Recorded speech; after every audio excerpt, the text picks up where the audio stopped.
मला माहीत आहे तुम्ही हा व्हिडिओ पूर्ण बघणार नाही. तुम्ही रोजचाच सेम रुटीन बघून कंटाळल्यात.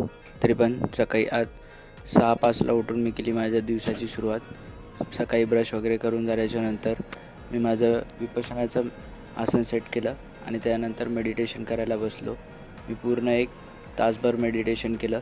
त्याच्यानंतर मी अंघोळीला वगैरे निघून गेलो. अंघोळ वगैरे झाल्याच्यानंतर मी सकाळची माझी देवबत्ती करायला सुरुवात केली.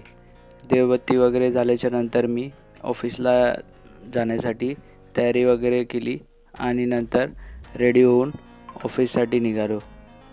झालो मी ऑफिससाठी रेडी आणि रेडी होऊन मम्मीकडनं डबा वगैरे घेतला आणि निघालो. आज ऑफिसवरनं मी लवकरच आलो.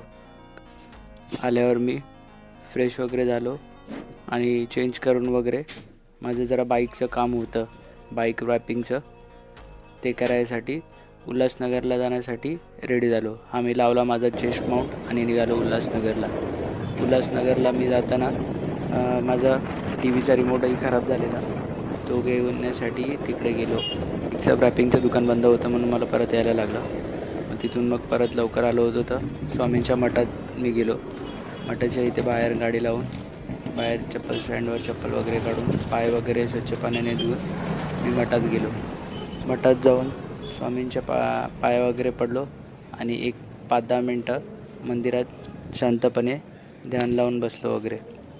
आज बुधवार होता तर मठात बिलकुल गर्दी नव्हती, त्याच्यामुळे मला खूप वेळ तिथे थांबता आलं. नाही तर गुरुवार असेल तर स्वामींच्या मठात नेहमीच गर्दी. नंतर मी घरी आलो.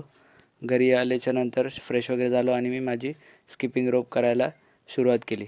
स्किपिंग रोप झाल्याच्यानंतर मी माझी संध्याकाळची देवबत्ती वगैरे करायला सुरुवात केली. देवबत्ती झाल्याच्यानंतर मी माझी संध्याकाळचं मेडिटेशन करायला बसलो. मग मी 1 तासभर मेडिटेशन केलं. आजचा दिवस इथे संपला. Tata, bye bye.